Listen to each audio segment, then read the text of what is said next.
Today, in the media conference with Lal Goel, which is brought to you by V4 News, Global TV, V4 Stream, News Gaon Se, Samvad Sarokar News, Malnadu TV India, Bharat Post News, Karu News, Organ Donation India Foundation, and Gyan.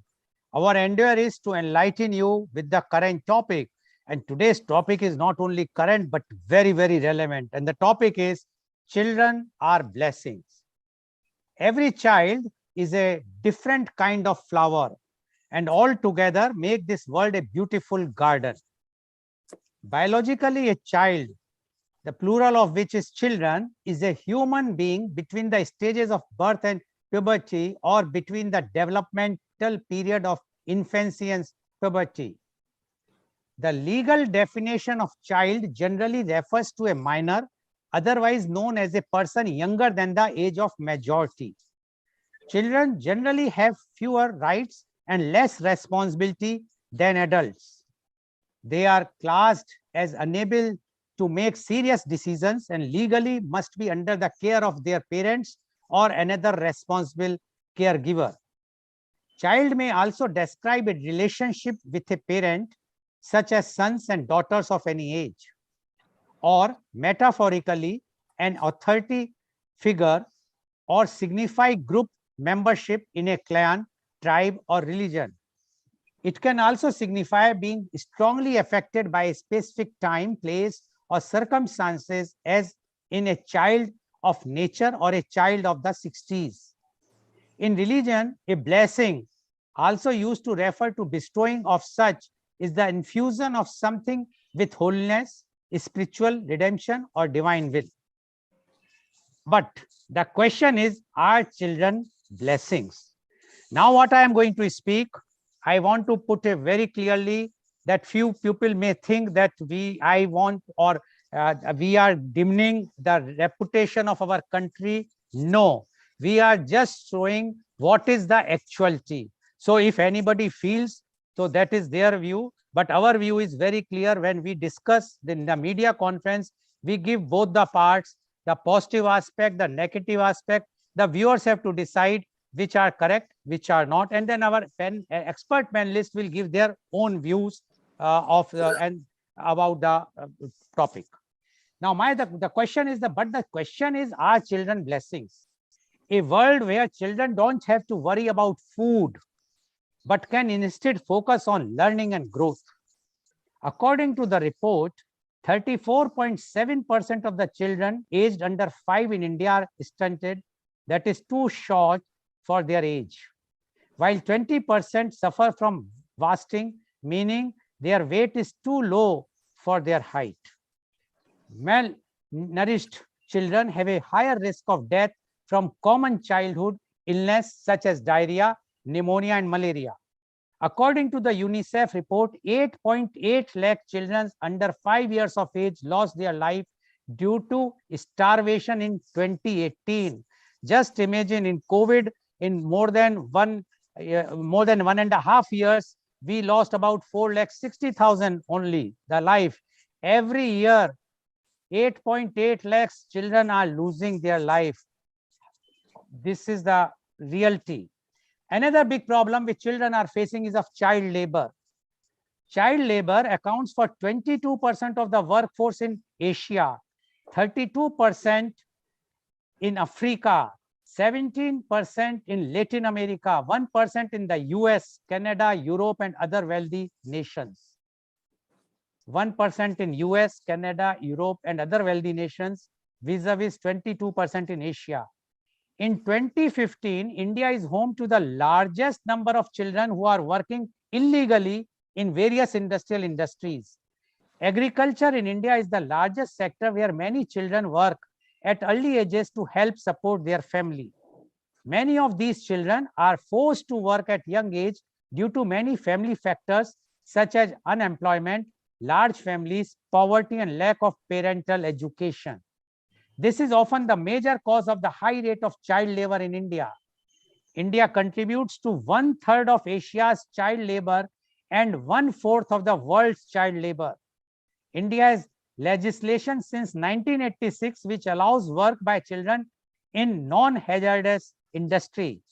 In 2013, the Punjab and Haryana High Court gave a landmark order that directed that there shall be a total ban on the employment of children up to the age of 14 years, be it hazardous or non-hazardous industries. However, the court ruled that a child can work with his or her family in family-based trades, occupations for the purpose of learning a new trade, craftsmanship or vocation.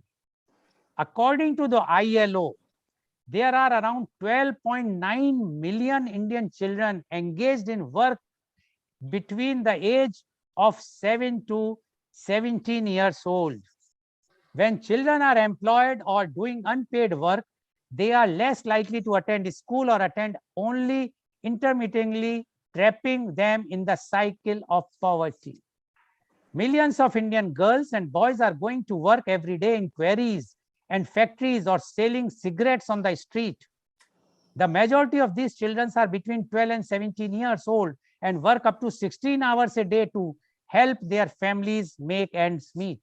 But child labor in India can start even earlier, with an estimated 10.1 million children between the age of 5 and 14 old engaged in work. As children get older, their involvement in employment also increases. In India, 20% of all children aged 15 to 17 years old are involved in hazardous industries and jobs. Measuring the exact scale of child labor in India is difficult, as it is often hidden and underreported. There are almost 18 million, that is 1.8 crore children between the ages of 7 to 17 years old who are considered inactive in India, neither in employment nor in school. These missing girls and boys in India are potentially subject to some of the worst form of child labor. Next big problem children are facing is of illiteracy. Today, education remains an inaccessible right for millions of children across the world. More than 72 million children of primary education age are not in school. Less than half of India's children between the age of 6 and 14 go to school. A little over 1/3 of all children who enroll in grade 1 reach grade 8. At least 35 million children aged 6 to 14 years do not attend school. 53% of the girls in the age of 5 to 9 years are illiterate. So these are two sides of coin. One side where we consider children are blessings.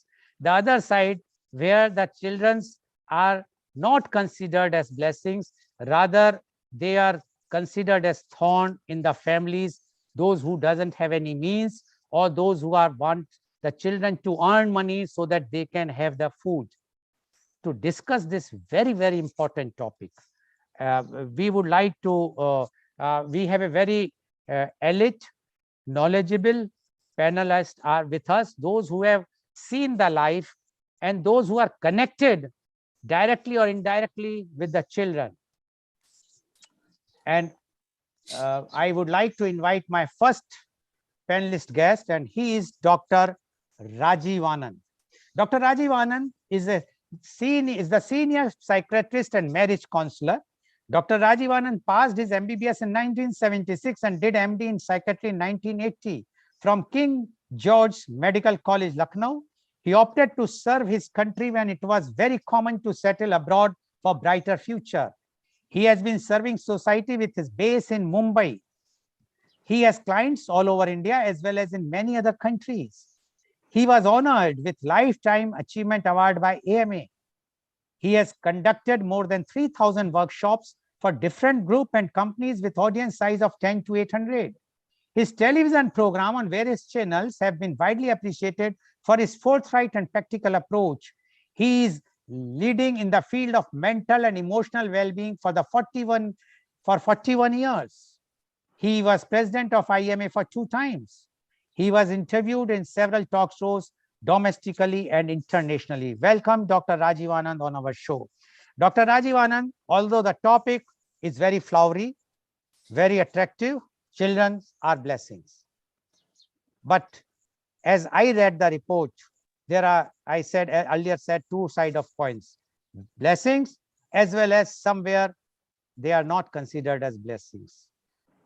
We would like to know, as a senior psychiatrist, you are seeing all types of people and you are counseling them, and you know what are the situation, what are the challenges the children are facing.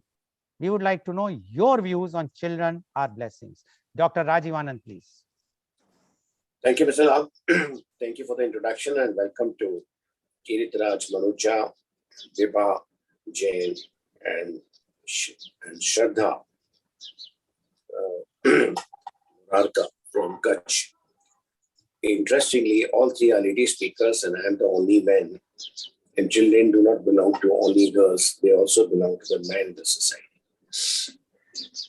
Usually, so far it had been taken for granted, the children would gravitate more towards mother, which I also did in my childhood. But then there's much more a man need to understand, a man need to play the role, which current generation, most fathers are doing. In the earlier programs, many times we have used this, which can be called cliche or which can be called routine sentence. Any society which doesn't have a respect for the old people degenerate much faster. I remember having said any society which doesn't respect the woman, any country, any sexual society, doesn't have a bright future. And equally so, I'm ready to say, ready to stretch my earlier statement, any society which doesn't celebrate or which does not give the due cognizance, due respect to the children also suffers. Yes, theoretically, we could say the children are the building blocks of the society. Theoretically, yes. Why not practically too? Today, each one of us, and the person is allowed to, each one of us, whatever we are and wherever we are there because of our parents cared for us. Parents celebrated us. I take delight. Experience it's a matter of pride for me. Leave aside anything else, height, weight, looks, etc. The education the parents provided to us, the unending, infinite love they provided to us, that made us where we are today. If today I have an inbuilt system to respect every woman, irrespective of her profession, which can be highest to the lowest, to the other people's eyes, for me, she's a human being, she's a woman. Because I saw that attitude in my parents. So back to how cheating could be blessing. It's very interesting and very tragic that maybe no statistics go in. Yet I can safely say that 85-90% people work mechanically, get up, get ready, go to the office, work mechanically, draw a salary, get back home, eat food, go to sleep, to get up again next day morning. What is the purpose of life? Earning salary, managing all the bills to be paid, producing children more because of biological requirement and biological compulsions, all because of social compulsions that औरों के हो गए हमारा नहीं हुआ. Or there's a bigger purpose. And let me highlight the bigger purpose. क्या हम दुनिया में सिर्फ खाने, पीने, सोने, कमाने के लिए आए हैं? तो उसके लिए फिर हमारे आने की जरूरत क्या थी? चलता रहता. जब एक छोटा सा पेड़ भी बहुत सारे पेड़ों को जन्म देने के लिए बहुत सटल वे में अपने सीड्स को फैलाने का इंतजाम करता है, कि वो छोटी सी गिलहरी भी कहाँ से सीड्स को कलेक्ट करके और कहाँ तक पहुंचाने का काम करती है. कि बहुत सारी बर्ड्स डायरेक्टली इनडायरेक्टली इन्वॉल्व होती है कि कैसे प्लांटेशन, कैसे ग्रीनरी को फैलाया जाए. तो nature wants perpetuation. Nature wants sustenance of the species. Nature wants sustenance of the society. And each one of us is an important link, important block in that. As I said at the beginning, this sadly, tragically, 85-90% people are blissfully unaware about it. कि हमारे बच्चे जो हैं वो हमारी responsibility है क्योंकि हमें उन्हें रिस्पॉन्सिबल सिटीजन बनाना है, हमें उन्हें रेस्पेक्टिंग सिटीजन बनाना है, ताकि वो हमारी आने वाली सोसाइटी का एक इम्पोर्टेंट कंपोनेंट हो, और वो जब हो पाएगा जब हम खुद बनेंगे. Why to call children as blessing? I would call everything happening in our life is a blessing, provided we open the cover and see what is the blessing behind. I treat marriage, the conventional marriage between a boy and a girl, the first major turning point in the life. When you get close to a woman, or women get close to a man, and they celebrate it with so much of band baja barat. But in many people's case, thereafter the life gets stagnant. No further expansion, no further happiness due to social reasons, emotional reasons, biological reasons, and other reasons. Till many of them, when they have a baby, it may sound a little odd to say, but that's a second major turning point of the life, equal to the marriage. When in marriage, they get closer and they celebrate their togetherness in so many different ways. When they get a common bond between two of them, that's the child. That's a new turning point. It's a new journey.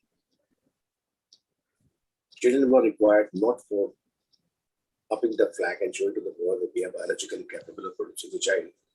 In case of a man, in case of a woman, the other purpose was much, much more than that. That we are responsible for creating a significant, a responsible unit for the future.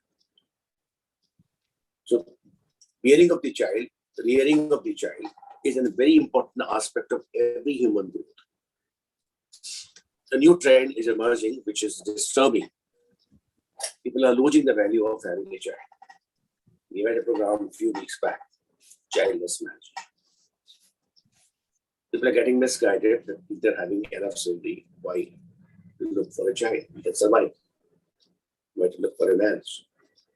Or even another thing that preaching the act of the day, one Gujarati newspaper had interviewed me on the preaching of the act. Why are we losing the significance of the children? And who has given us the right to decide their destiny? Because we have X number ovary, or we have sperms. So we think we can direct the course of the life of the children in the future, that we can prevent them from coming, or we would decide them. In that way, we are playing with the nature. Many such aspects which are rarely discussed need to be talked aloud. And I'm really genuinely happy and grateful to Mr. Lal. In contrast to many noise-making debates and noise-making breaking news on various channels, here we have a serious platform where many such issues can be discussed extensively. They can be discussed threadbare, and something comes out which touches people's core. And many people give feedback to Mr. Lal about these programs, these contents of this program. So after marriage, bringing of the child is extension of the life, extension of the togetherness, the process called togetherness. Why I'm talking about this, more than my qualification, or more than my degree, or more than my academic practice, I have been personally a co-traveler, as more as a human being, as a friend, as a publisher, than as a therapist. In many people's life who didn't have a child, who were very happily married with each other, and they were very happily settling the marriage without the child. And they were adamant that if a child would come, our love would diminish. And they went on for a few years. Still, everybody together prevailed over them. No, go for the child. And they accepted it. Thereafter, the life changed for them forever.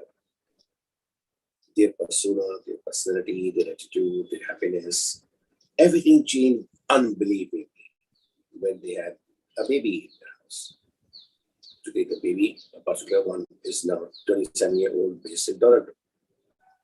Or in some of the cases where the baby was not there, after long wait and after long denial of anything else, eventually people could be convinced to adopt a child. And when they adopted a child, the life for the couple changed. Fair enough, in certain cases, due to biological reasons, somebody can't conceive. or maybe the right intervention could have take place in the right time. But that's not the end of life. We owe it to the world, we owe it to the society to rear up a child. There have been people who could be convinced and they adopted a baby, and the baby is driving very well, studying very well, learning fluent English, speaking fluent English, socializing. So are the parents happy? I have seen from the closest quarter the amount of happiness, degree of happiness, depth of happiness, which a child brings to the family. There have been people whom I have seen, I have heard in first-person account, the crying mothers, the grown-up mothers who have shared their agony. हमारा बच्चा नहीं हुआ होता तो हम सुखी रहते, इस बच्चे ने हमारा जीना आराम कर दिया है, ये बच्चा पैदा ही नहीं हुआ होता तो हम ज्यादा खुश रहते. It made me think about, fair enough, on the face of it we can blame the child, but is that all? Why we should have many children? Why we should have a dozen or half dozen children? Why we should produce them like assembly line? Why we should have a careless attitude, irresponsible attitude? Why we should leave it to the nature would grow them? Why we should leave it to nature, the government, they would educate them and they would be responsible for bringing up children? No. Child is our responsibility, our blessings. We need to grow it. We need to take charge of it. I'm delighted all three women over here, they know this sensibility. Whatever they are earning, whatever profession they are doing, whatever social status they have, their heart cries for their child. That's the biggest bonding, that's the biggest joy. I very often say, a girl apparently gets married to the boyfriend or long for getting married, or long for getting a suitable guy to get married to. But her ultimate aim is to become mother. I want this thing to go down to as many people's mind as early as possible. They look for a handsome guy, they look for a tall guy, they look for a fair complexion guy, they look for a well-muscled guy, they look for a stronger guy so that the progeny would be stronger. The main concern is bearing a baby who should be from the good gene makeup, genetic makeup. Motherhood for a woman is greatest experience. The purpose of my mentioning or emphasis on the motherhood is that for centuries, man has absolved himself from this responsibility. तुम्हारे बच्चे शैतानी करते हैं, तुम्हारे बच्चे शोर करते हैं, तुम्हारे बच्चे मुझे पेपर नहीं पढ़ने देते, तुम्हारे बच्चे मुझे घर में नहीं आने देते, तुम्हारे बच्चे. And all women realize, तुम्हारे बच्चे, have I produced them on my own? Are they my own? And most husbands, they get afraid, they get frustrated. It is only your child. They don't know how to handle the situation. And women don't know how to bring this realization to the man. So I believe whether right now live recording, live streaming, or later on recording, wheresoever, whichever part of the society and as the program is beamed across many states in the country, also to many other foreign countries, and to the YouTube and to the Facebook Live. Let every man realize it. Child is not exclusive, neither property nor responsibility of the mother. Fair enough, certain responsibilities, certain tasks mother can do better than a man. That's the biological endowment, biological gift. We celebrate it, we respect it. But there's a lot which a man should do. We keep on seeing suffering girls where the father is not on the scene, whether working in the Gulf, or a strange father, a strange mother father. A father meets only once in a week. We have seen the agony of such. And for whatever reasons, mother and father can't see eye to eye, I often have brought them to senses, often have tried to bring senses to them. That your main duty is towards children, not your own ego. You may not like certain qualities in your wife or in your husband, but the purpose you got married was to have a child in the family and to grow with that. So you ought to throw away, you ought to sideline micro to major issues to let the family life go, let the family life get going. Today I'm not well, so I'm speaking in my little low voice, a little low confidence, a little low force. But that does not take away the gravity of this topic. I'm very, very clear that all men, all women should celebrate their children, should treat them day in and day out as a blessing. And if I may say so, the last point. हम सब लोग मंदिर जाने को तैयार हैं, prayer करने को तैयार हैं, बड़े बड़े प्रेयर के प्लेस जाने को तैयार हैं, पर हम अपने घर में अपने बच्चों को डांटते भी हैं, गालियां भी देते हैं, कस भी करते हैं, उनको टॉर्चर भी करते हैं, उनको लव भी हम कंडीशनल लव देते हैं, तुम ये करोगे तो ये मिलेगा, ये नहीं करोगे तो नहीं मिलेगा। हमारी बाहर की हुई कितनी भी प्रेयर, किसी भी तरह की प्रेयर, नाम लेने की जरूरत नहीं है। कुछ लोग छोटी छोटी बात सुनकर भी बहुत जल्दी प्रवोक हो जाते हैं, हमारे मन में क्यों कहा, नहीं भाई, हम सबके बारे में कह रहे हैं। अगर मैं भी मंदिर जाके भगवान के सामने प्रार्थना करूं, लेकिन मैं बच्चों के साथ इल ट्रीटमेंट करूं, तो मैं फास्ट कर रहा हूं। अगर मैं बच्चों को सड़क पर छोड़ दूं, 6 बच्चे मेरे घर के बाहर घूम रहे हैं, कई बार तो लोगों को नाम भी याद नहीं होता। You will not believe it, मेरा 5वां बच्चा, मेरा छठा बेटा, नाम क्या है सर को जाके बताते हैं, नाम क्या है भाई बताना, छोटे वाले से पूछते हैं बड़े वाले का नाम क्या है, of course they can't remember. So let parents shake themselves up, take the responsibility that the child in your house is God, is living God. You may or may not go to mosque and the Gurudwara and the church and the temple, but the child is a living God with the purest soul, with the purest consciousness. He doesn't have malice of the word. He doesn't have manipulation of the word. He doesn't have that mind which you are getting. Treat him, respect him, adore him, love him. That's more than a prayer. Very often these thoughts come to my mind. Example, I rarely prepare what I have to talk, honestly. Last 1.5 years, really prepare. But I pray to God to give me the right thoughts so that I can put it across. And this is one of the thoughts which I really got this morning in my early morning sleep. That children are the living God. If they are happy, whole life would be blissful. If they're not happy, whatever you may do, whatever you may earn, you may be president, vice president of the company, or whatever you may be, your life has gone futile. So I'm stopping here, Mr. Lal. Today I'm spoken 3 minutes more because of my snores. Please, thank you very much. Over to you.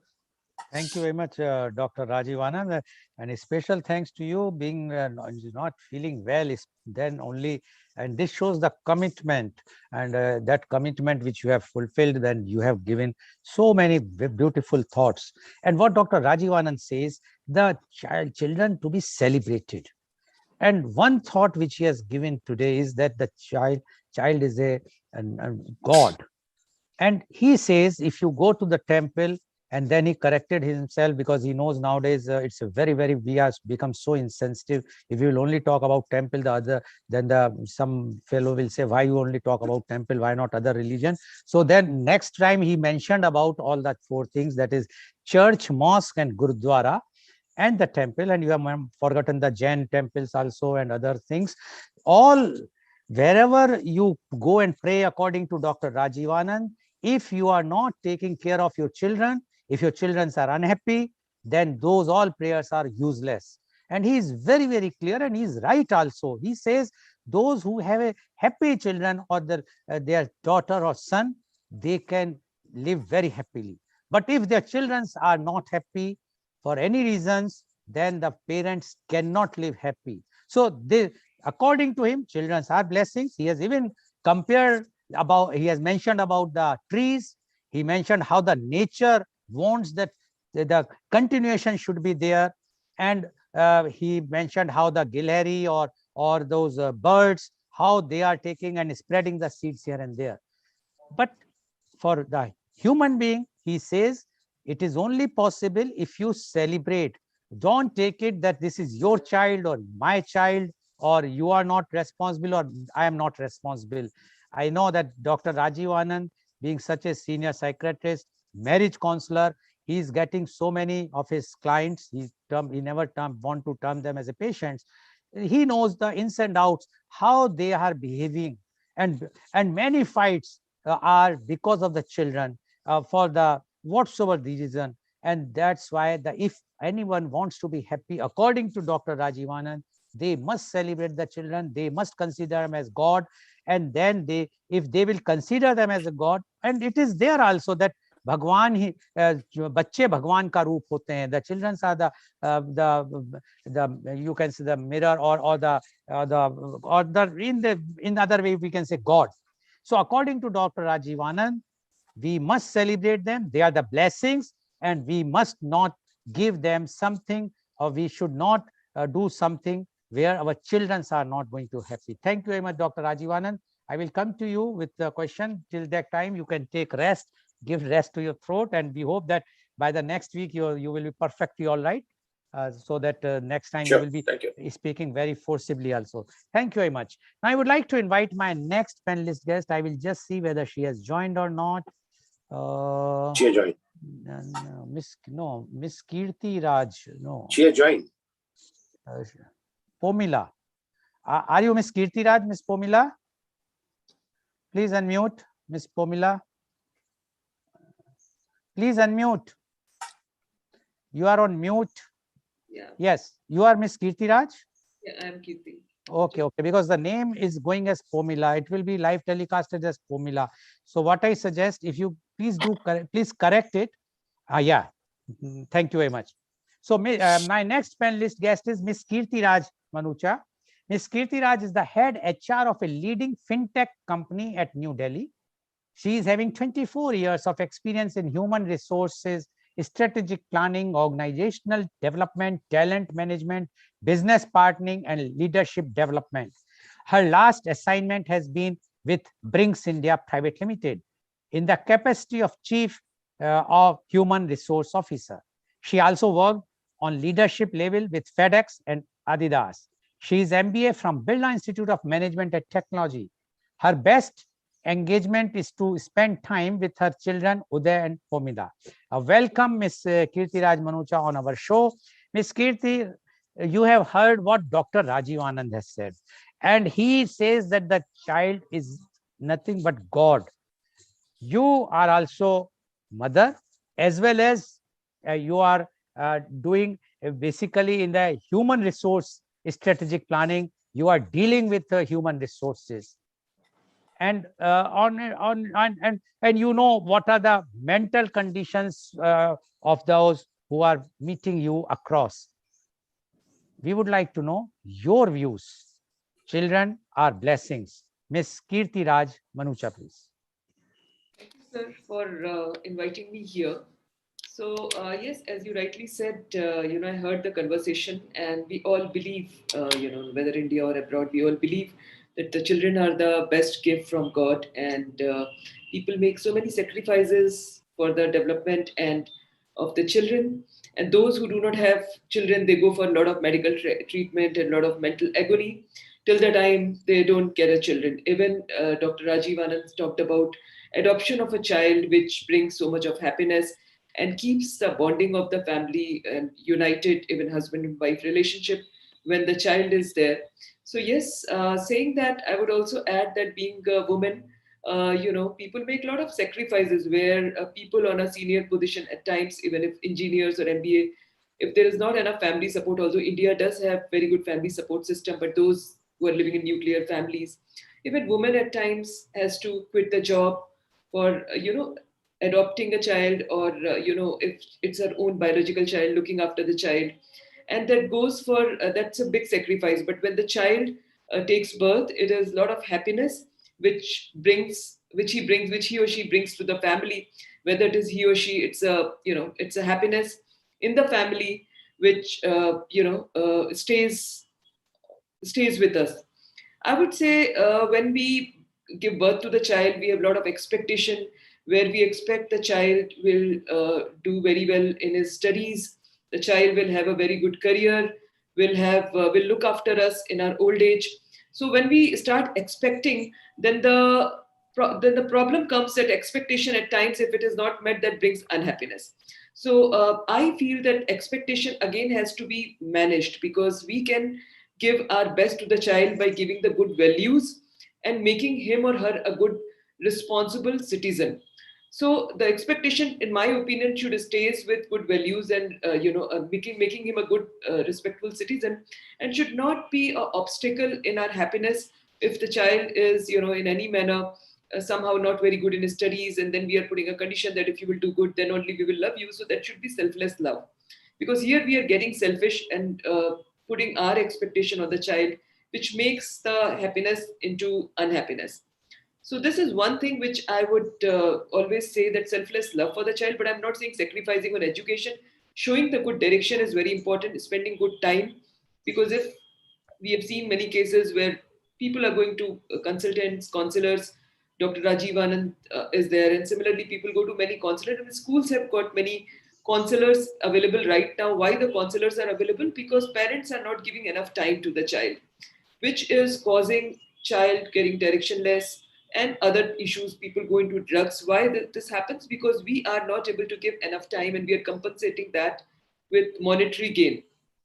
So here the clashes happens, where the happiness turns into unhappiness, because the child may go astray, or will not follow the good values which you were expecting. So here the control can come by giving time and love and good values, and that good values will come when you are setting a right example. You are expecting child to be home at time, but we are ourselves not reaching home at times. We are expecting child not to drink liquor, and have a very positive friend circle and spend a quality time in studies, and not so much time in gaming and mobiles and all those things. Then we have to set a right example, that okay, we are also balanced, not that we are playing mobile and expecting child to be controlled. So these are some of the things. And also, with this beautiful gift, we expect the child will look after us in the old age and will stay with us always. At times doesn't happen. That again we have to think, because the child has not asked us to give him birth. We decided to give birth to our child. So whether we expect the child to be with us throughout and spoil his career, even if he's getting opportunity to work outside, getting opportunity to study somewhere else, not which is not our hometown or where we are staying. So that kind of a burden we should not give to the child by making him emotional. I feel so, telling him that, see, we have done these things with you, so you don't leave us. Uh, we have to let go a few things, because things are evolving.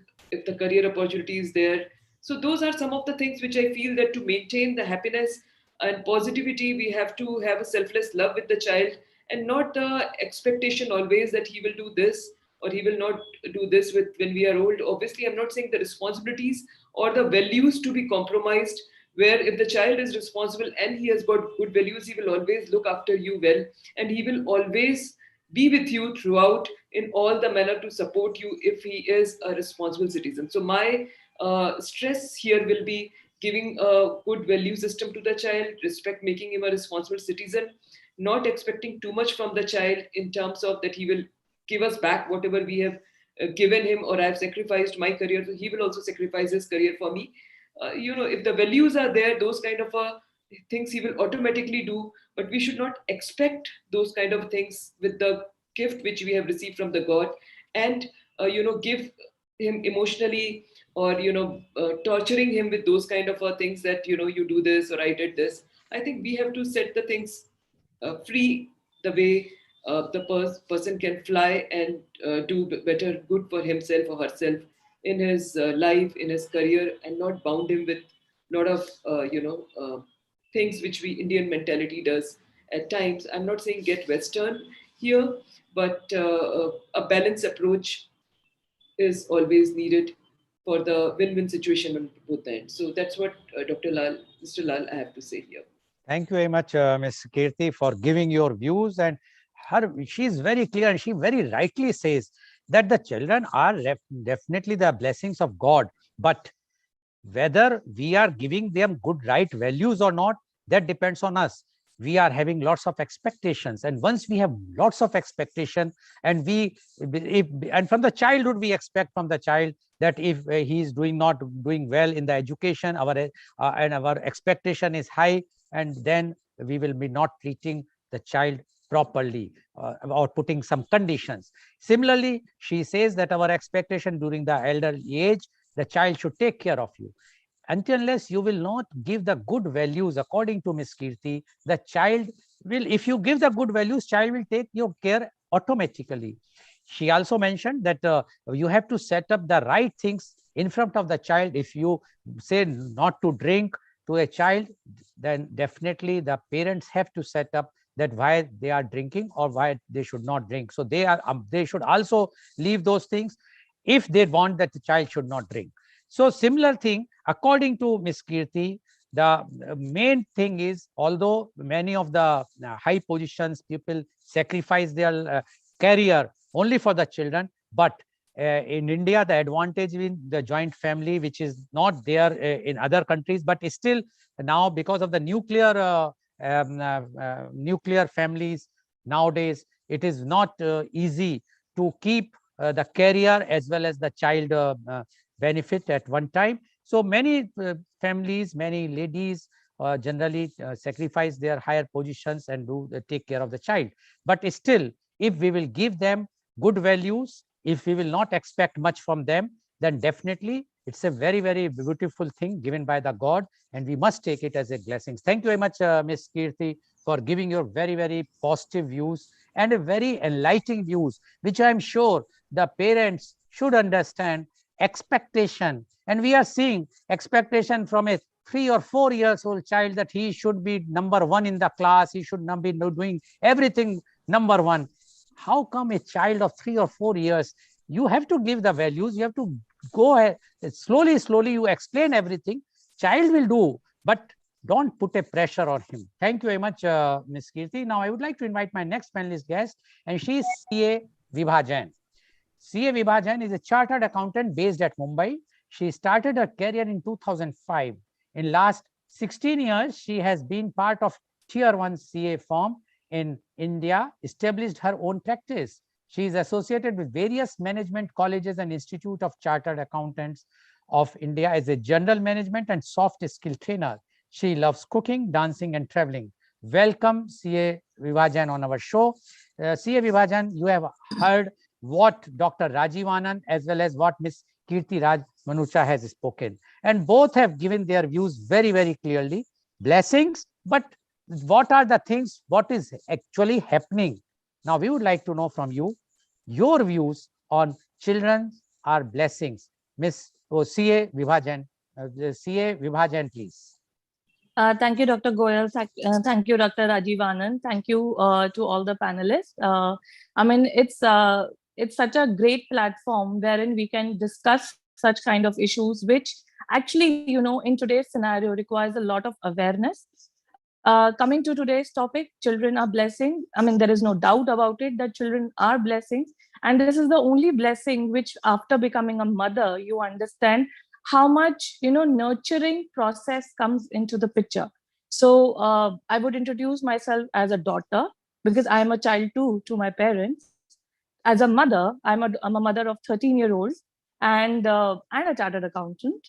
So being a daughter and being a mother to a daughter, I mean, I can relate how selfless my mother was when she was raising me. She gave me those values which I believe I should pass on to my daughter, so that she becomes a good human being.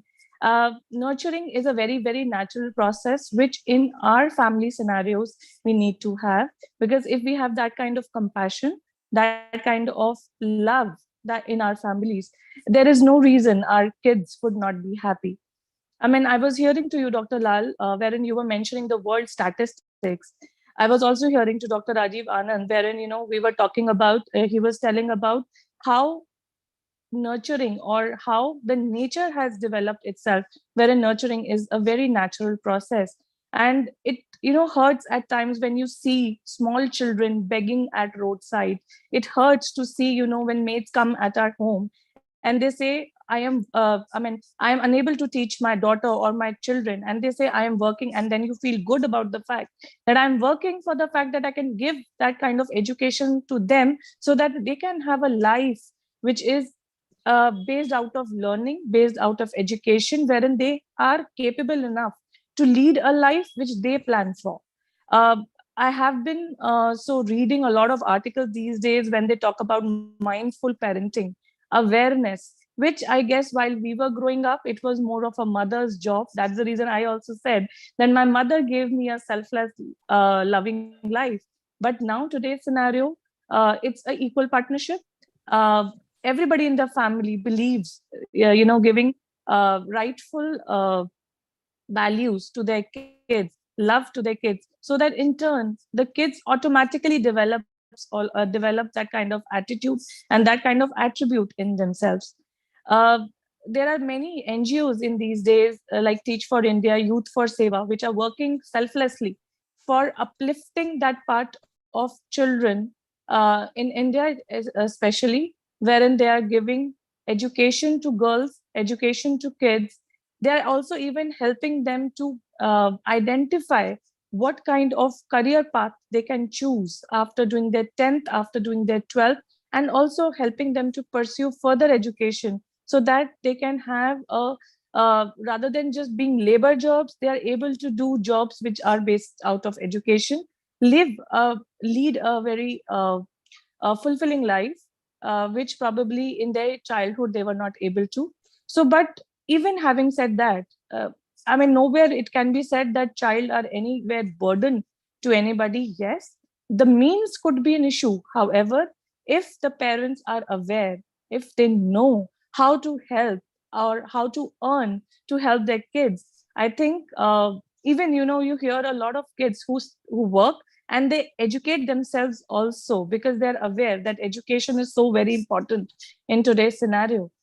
But all of this comes out of awareness, and it is frankly a duty of all the citizens whomsoever you come across to make them aware that education, that giving good values, that love, unconditional respect is what makes your life a blessing. Because that kid, that small child, when the child is born, the kind of selfless love that child gives you, that teaches you how to give back that kind of selfless love, and that kind of bonding, compassion. You become responsible, you become mature, you learn a lot of things from your own experience of being a parent. So all of that helps in developing yourself as a good human being, and that's how children are a blessing. Okay, thank you very much, CA Vibha Jain, for giving your views. And she says children are blessing, no doubt about it. And she mentioned that being a daughter and a mother of a daughter, she feels that it is really a pleasure. It's a really a experience to be a to have a child. And she says that although there are statistics and whatnot, but we have to see so many NGOs are also working for upliftment of the children conditions. But she says how you are going to inculcate good values to the children and how you will take care of them, see the you can say unstoppable love from the child. One can very well imagine, if you will give the love, if you do the proper care, if you give the proper values, the child is really blessings. And according to her, no doubt, and the child are blessing, children are blessing. So one has to go only for that. Thank you very much, CA Vibha Jain, for giving your positive views. Now I would like to come to my last but not the least panelist, and she is Miss Shraddha Murarka. Ms. Shraddha Murarka is an experienced psychological counselor, life coach, and a recognized NLP transformational trainer and coach certified from NFNLP USA. Sorry. Ms. Shraddha's approach to training and providing therapy is integrated. She uses techniques from various fields like NLP, energy healing, psychotherapy, chakra balancing, deep relaxation, etc. for transformation. With her calm and empathetic personality, she provides the space for self-exploration, healing, and transformation. In a career spanning almost 22 years, she has helped thousands of people by empowering, motivating, supporting, and guiding them to achieve personal and professional life goals. She believes in constant learning and self-growth at a personal level. Integrity and acceptance are the cornerstone of her work, making her the amazing professional that she is. welcome Ms. Shraddha Murarka on our show. Ms. Shraddha Murarka, you have heard our earlier panelists, Dr. Rajiv Anand, Ms. Kirti, C.A. Vibhajan, and all have mentioned very clearly the children are blessings with some caveat. Now we would like to know your views on children are blessings. Ms. Shraddha Murarka, please. Good morning. It's a pleasure to be on this platform today to be discussing this very, very beautiful topic with such wonderful people. Thank you, Dr. Lal, for this wonderful platform, which gives us a way to connect with people and discuss things which are so important.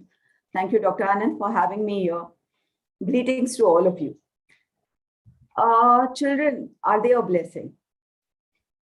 As a parent of two, definitely they are. 18 years I've been on this journey with my two blessings, and I have learned so much for them. Dr. Lal has compared them to gods because you have to give them that kind of respect, that kind of love, and have that kind of connection with them.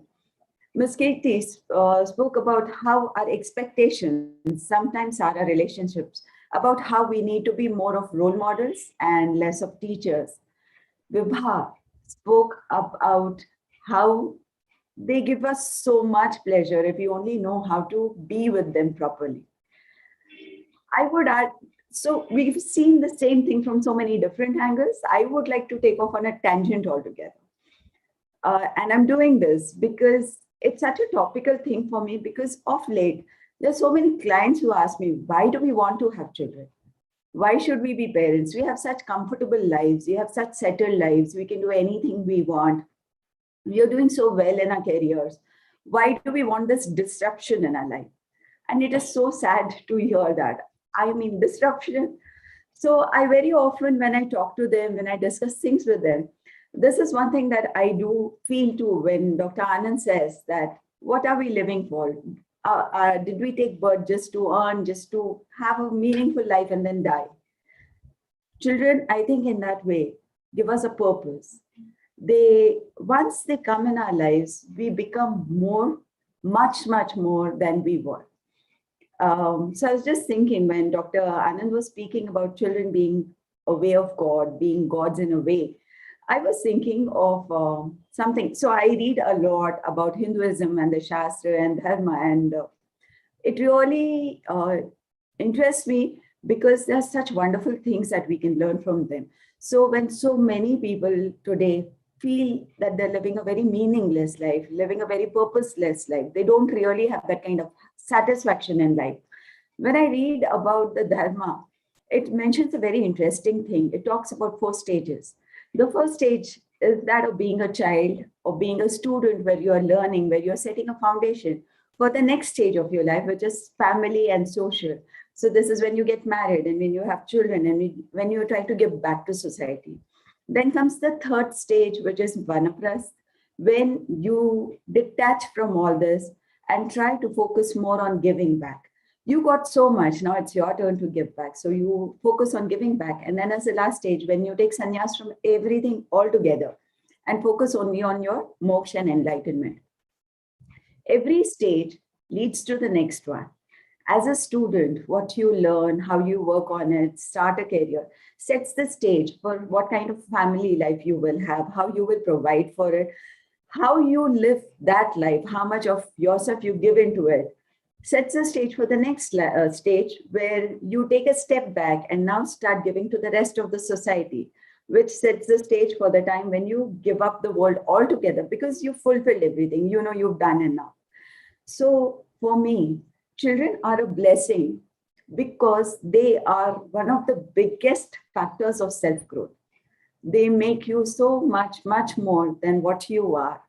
Just think of it. All of us as parents, all of us have children. Just think about how we were before we had our child.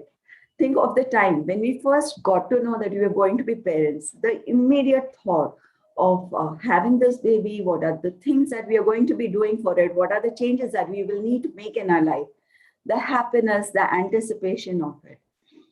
A couple who had come to me for counseling, they were very, very keen not to have a child. The whole family was pressuring them. There was a lot of societal pressure, but they didn't want to have a child. So when we were talking, we discussed a lot of things and we went around the bush. And a year later, they came back with a baby in their arms. And the mother, I would have understood. The father said, ma'am, the first time I held this little life in my life, everything changed for me. He's like, suddenly I was no longer me. I was the father of this baby. And it gave me this sense of awe, this sense of wonder that God thinks I'm capable enough of nurturing this little life. And I think that is what a child is all about. It tells you so many things that you can do. It teaches you so many things that you can be. It reminds you of so many things that you've forgotten. So a child is a blessing because he is a total continuum into self-growth. And on that line, there's so many things that a child teaches us. Can you think of a few? For me, the first thing that a child taught me was selflessness. Suddenly, life was no longer about me, what I wanted to do, what my priorities was. So if the baby wanted to wake up at 6, I had to be up at 6. If she didn't want to sleep till 3, she wouldn't sleep till 3. And my reward for that would be this beautiful angelic smile. It would be this warm snuggling in my arms. It would be the weight of this lovely life with me. For me, the next lesson that I learned from my baby was about responsibility. Suddenly, it was no longer. So yes, we did have a life where we would just pack our bags and go off on a holiday any day. No worries about where we would go, how we would manage, how would the next meal come. With a baby, you have to think of 1,000 things and a few more. But we did it. We still took those trips with our babies, with our girls, and we just did it with a bit more planning. So those of you who think that you can't have children because they'll tie you down in the most beautiful ways. They'll teach you to become very, very creative with things. I've seen women who are working. I've seen parents who are working from home and the way they dealt with the children. Some of them came up with very weird ways also. I had a parent who tied up her child's leg to the chair so that it wouldn't run away anywhere. But most of them would just get the children with them wherever they were. So it's like we were having meetings with a mother who's dealing with a baby, another one who's helping her child with her homework, a father who's driving and talking on the phone, being on a meeting. So children teach you to be creative, to think out of the box. Children also teach you so much about being in the moment. Think about it. I think we've all forgotten that. How to be just here now and enjoy this moment. All the time, it's all about, okay, what do I have to do next? What do I have to do next? What do I have to do next? Look at a child. If she is busy with coloring, that's all she's going to be in. There's nothing that's going to disturb her. She will not think about her homework. She will not think that you're calling her for dinner. She will not think about 1,000 other things. It's that one coloring book which will totally engross her. When's the last time we did something like this? A child teaches you about acceptance. It doesn't matter to them who you are, what you do, how well-dressed you are. A child just senses love and acceptance. They will talk to anybody. They will play with anybody. It just doesn't matter to them. So by nature, I am not a person who talks to people very easily. But I see my daughter and she can just start talking to anybody. So whether it's an uncle, an auntie, a bhaiya, a didi, or little girl her age, a chota baby, she is equally interested in all of them. She is equally open to all of them. It doesn't matter. The bus conductor will interest her as much as the principal would. She would have very, very engrossed discussions with her grandmother and with her little cousin. So it just doesn't matter to a child what you are and where you're from. They are open to you. They are ready to just experience you. Another thing that children have taught me is to be joyful with anything. I mean, they can be happy about the most ridiculous of things. When my daughter was about 4 years old and we were going out, we were going out for a party and she wanted to wear new shoes. And I was like, no, you'll spoil them. It's going to be all kichad and muddy out there and they'll get dirty. She's like, Mama, please, And that plead, and I couldn't stop myself. So I said, go ahead, okay. And we went out. And you won't believe, as soon as she stepped out, there was a puddle and she jumped right into it. And I was like, oh, the shoes. And she was like, wow, mama, look at the rain that I made. That is the perspective of a child. You learn to see everything from new eyes.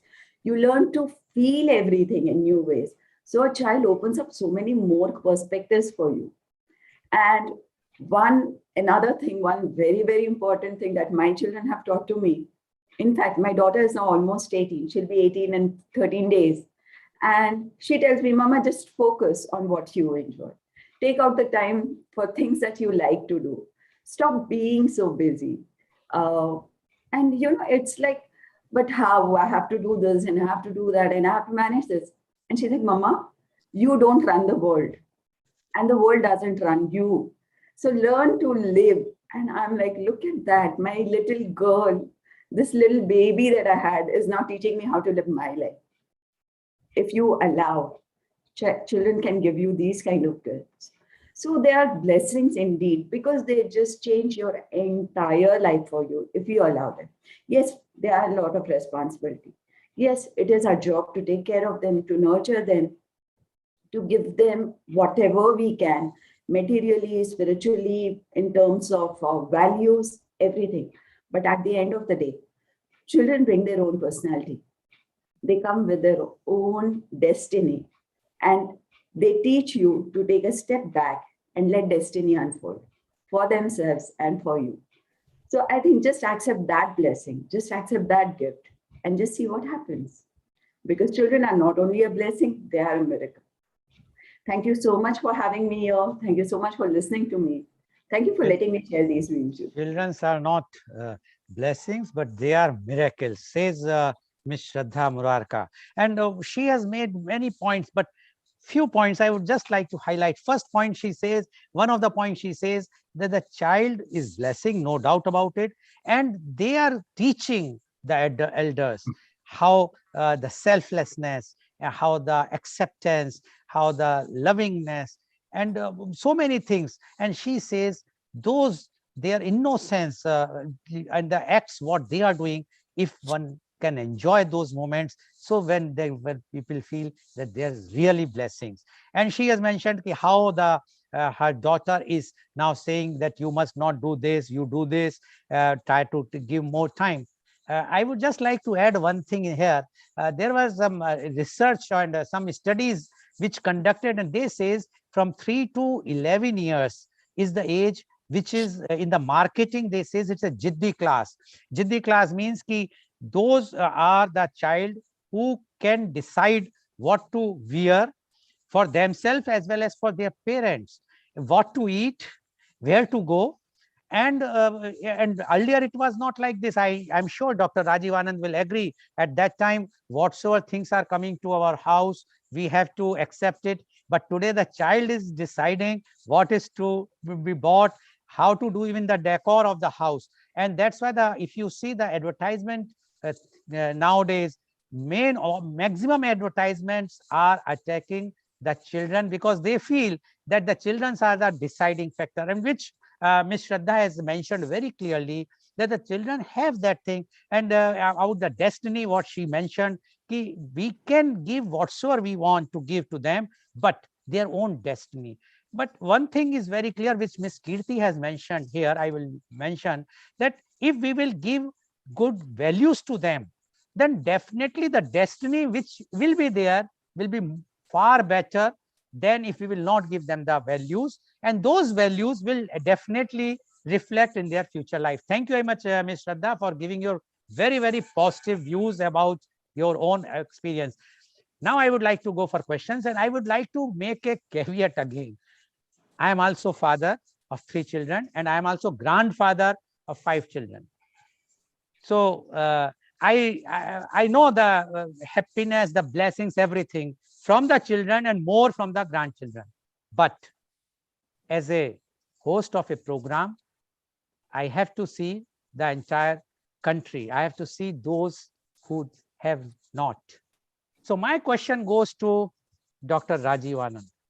Dr. Rajiv Anand, Children are blessings only for urban, rich, educated class, not for those who are weaker class, those underprivileged class or uneducated class. For them, it is a burden because they have to see, they have to bring more, they have to earn more to feed that new mouth, new life. And many times they curse, as you also mentioned, कि ना पैदा होता, वो तो you were mentioning of a from a elite family. But we have seen, although mother of any class, they enjoy, but many times we have seen the rural and uneducated and those who are very poor, they feel that this is not blessings. We have got something which is we never wanted. What you say about this, Dr. Rajivan? Mr. Lal, first of all, I do not totally agree with that perception. What you said, for a poor family or in rural area, children may not be blessing, they may be a liability, another mouth to be fed. In fact, entire workforce, be it in our country or be it in other neighboring countries, in the construction field, in the industry field, is going from lakhs of people who are coming from the rural area. And they are not merely sucker of the resources. They're not just another mouth to be fed. They're contributing in more than one ways to build up the society, to build up the building, to build up the colony, to build up the nation in so many different ways. So each person who is getting born cannot remain merely a liability. One thing. Secondly, I can't resist the temptation of saying something which Shilpa Shraddha floated from it, and you also carried it forward. And let me put it in succinct words. Children are anti-aging agents. Anti-aging agents.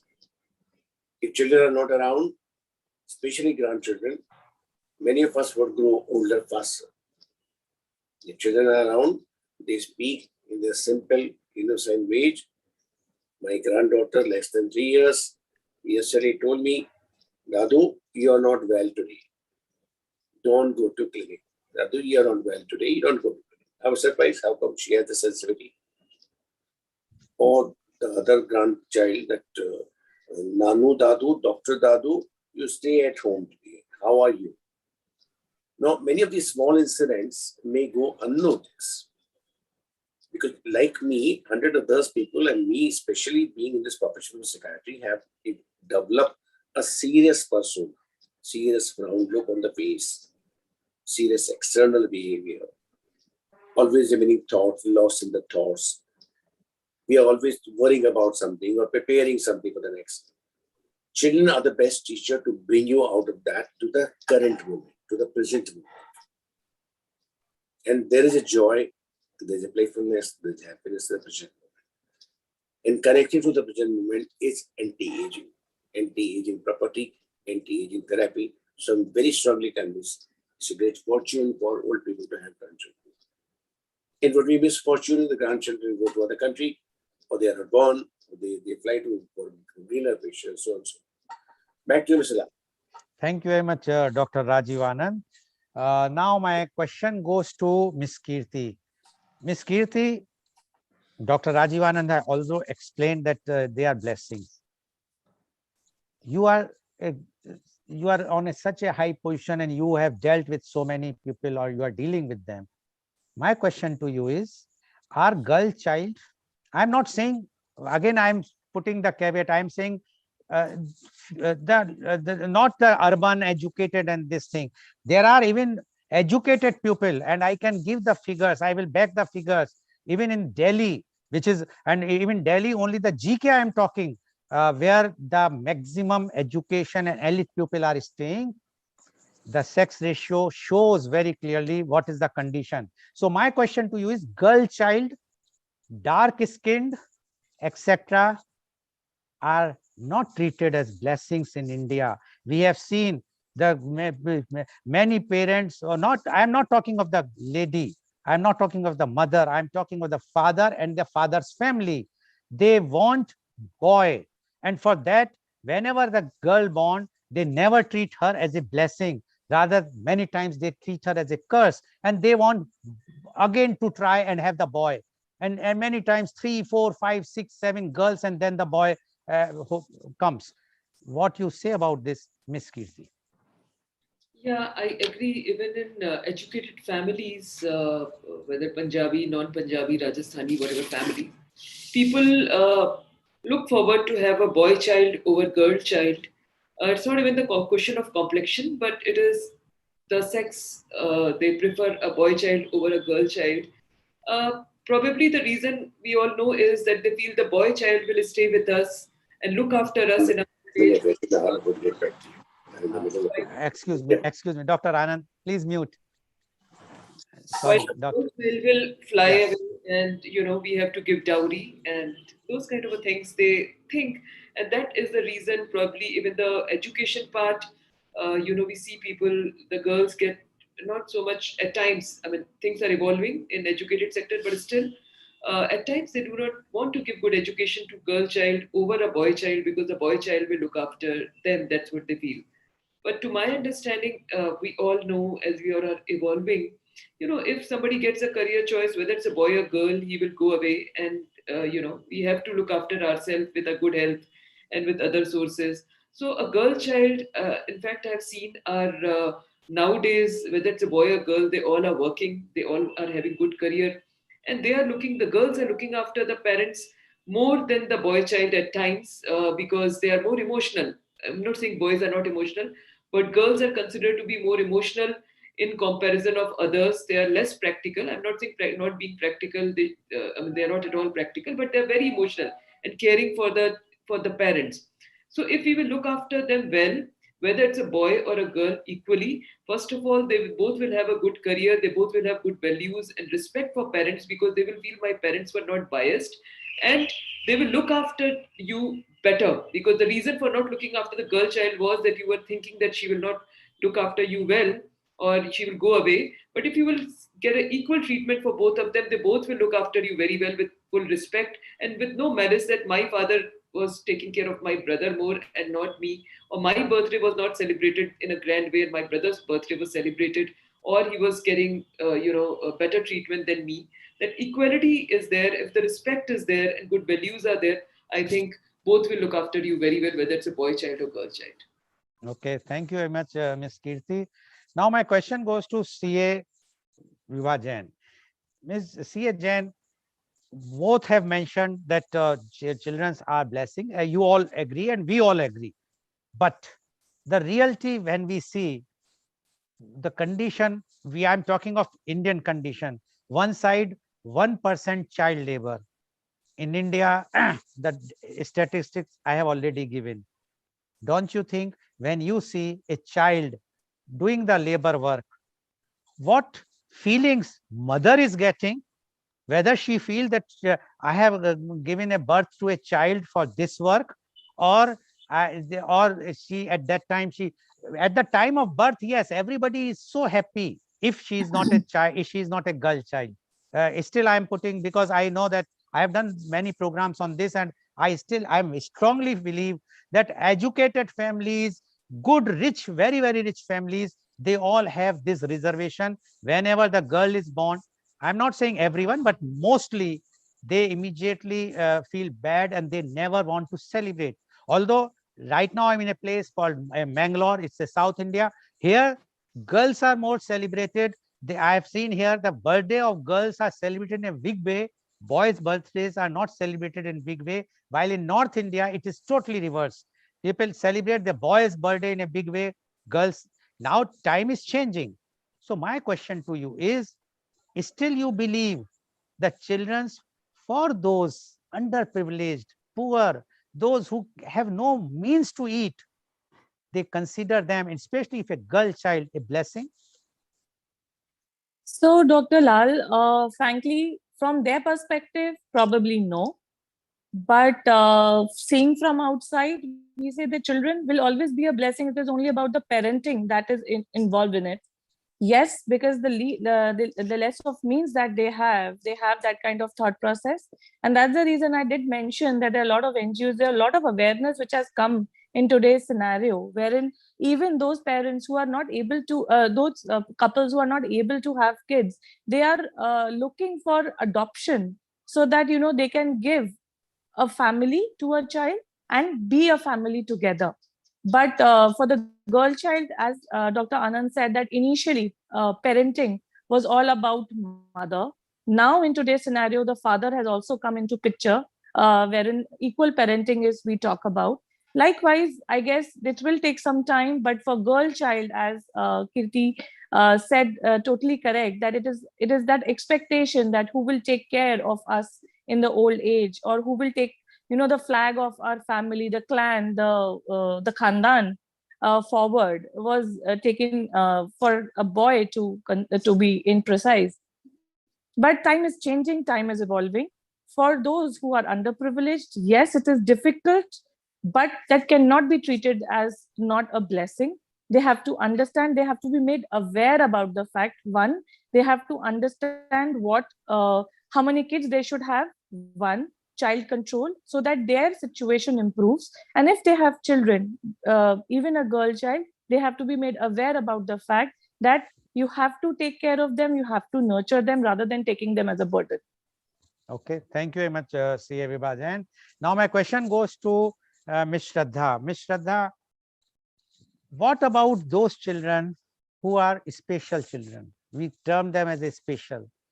Those who have something from the since born, when they born at birth time, and like autism, like a disease. I have done the program on that, where the medicine is costing 16 crore of rupees, one shot. Do you think those who have those problems from the child, from the birth, they are treated as a blessings or not? You are mute. I absolutely agree with what you said, Mr. Lal, there. The family goes through a lot of financial burden. They go through a lot of societal pressure, a lot of thing where they are constantly battling with a lot of things. But sir, I have also seen these parents being so attached, so loving, so caring about their children. I have seen how they can fight with the world to show that their child can do a lot. Yes, these children are special. They have their own special needs. They are differently abled. They are different from other children. But isn't that what life is all about? So I think more than them, it is we who need to understand and who need to connect better. It is we parents who can explain to our children that, yes, these children are also like you and they want acceptance too. It's just that they express themselves differently. They work things around differently. But at the end of the day, they are children too. And I think at the end of the day, the attitude comes from the parent himself or herself. They can either focus on this. Yes, there are a lot of challenges there. Yes, there are a lot of difficulties that they have to face. But tell me one parent who is not ready to turn the world over for his child. It is these parents who have taught us the most in life. So yes, it is a big challenge for them, but still they are a blessing for their parents and for the rest of the world, because we have learned a lot from them. Okay, thank you very much, Ms. Shraddha. Why I am asking these questions? Because I did a program on 14th of November, Children's Day, and I have children as a youth guest. And the majority of children raised this question of child labor. And I was shocked when they were talking, and they were saying that what you people, means we, the adults, are leaving the scenario of for them, the world for them, the country for them, the society for them. And that's why I feel a child psychology, although you are psychologist, Dr. Rajiv Anand is a psychiatrist, that they at this age, a young age, if they are talking about this, why we adults are shying away to discuss openly about what is reality, instead of sitting like yesterday, that even the CGI has mentioned, the Chief Justice of India, that when we sit only in the air conditioned room, we talk about the farmers. We have to be very practical. So now my next question goes to Dr. Rajiv Anand. Dr. Rajiv Anand, keeping everything in mind, keeping the blessings as well as the problems which we are facing in India for the children. What are your suggestions or to the government, if any, and advice to the parents? Okay. First thing, to every parent, we have been having extensive discussion, extensive intellectual discussion, extensive spread of knowledge, gain information from Google and 100 other sources. We talk about 100 topics. Somewhere we miss out. They're much more important than talking about or proving one-upmanship is real care for the next generation. I would request, rather than going once in a week to a prayer place, doing prayer 5 times a day, doing prayer twice a day, much more important is talking to the child 15 minutes, minimum once, twice, 3, 4 times a day. You're talking to the God. That God living somewhere really is not bothered about whether you go down before him or don't go down. But the God living in the house is waiting for you to provide him nurturance and guidance, which would go far, far for decades together. Today, each one of us is wherever we are, as I said at the beginning, if we got our parents. That's one thing. Second part, the government. Government, as we know by now, does 30-40% for the society. And some popular or less popular government does 60% for their own house, for own kith and kin, to amass the wealth for their generations. So this government itself is becoming a dubious word. Yes, on the paper, there's a word called government, but the government would really be government when they care for the people. When their care get manifest in the society. Why not these data should come that every village should have a primary education place, secondary education place. Every district should have few colleges, few secondary colleges. Every district should have a degree college. Why don't these data should come in the public? I assume that they are being made, but why not let us know periodically? The government can do a lot when so many private enterprises are having a coaching classes. When government encourage anybody having coaching classes, the government would give tax remedy or government would support it direct indirect ways. Okay. Let more and more education come. Thank you, Mr. Lal. Back to you. Thank you. Ms. Kirti, 1 minute time only. What is your suggestion to the or advice to the parents? Please unmute. Okay, so my advice to parents, as I said, was always, be open, transparent with your child, and give them understand what exactly is needed there to bridge the gap. Set your expectation properly. Love your child selflessly. And when it comes to government and others, they're already doing a lot of Beti Bachao, and all those yojanas are already getting publicized a lot. I've seen a lot of advertisement and a lot of awareness program. They're already giving free education to and midday meal to some of the things. Maybe this has to be further stressed upon, digitalization to be noticed if that is happening or not. And I think those way things will. Thank you very much. CA Vibha Jain, please unmute. Yeah. Yes, same question.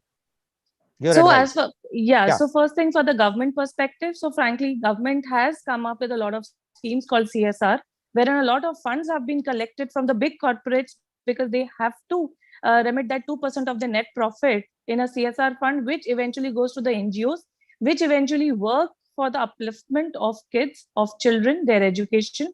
But yes, a lot of work is yet to be done on that. More stringency is required. As far as parents are concerned, the only advice, frankly, that I have today is that please be mindful about what you are giving to your child, because this is exactly what the child will give you back and to the society. Thank you. Thank you. Ms. Shraddha, Yes, please sir. unmute. Same question. Yeah. So I wouldn't call it a message, it's more of a request. When a child comes into your life, it's a time to stop teaching and start learning. Because when you learn, the child will learn from what you do. The child does not listen to what you say. He sees what you do and he does the same. So absolutely agree with Vibha when he says the child will give you what you give him back. Okay. So give your child a lot of love, a lot of acceptance, and a lot of nurturing. To the government, I don't want to say anything. It's doing what it can. Okay. Thank you, Ms. Shraddha. So viewers, you have seen children are blessings. They are blessings for everyone, whether it's small or whether it's a poor, uneducated a housewife or a laborer, whosoever. Children are blessings, and or a rich person. But only thing is, we have to take care of them. If we will not take care of them, if we will not inculcate the right values to them, then we should not try to boost them. And as Dr. Rajivanand has mentioned, child is a god.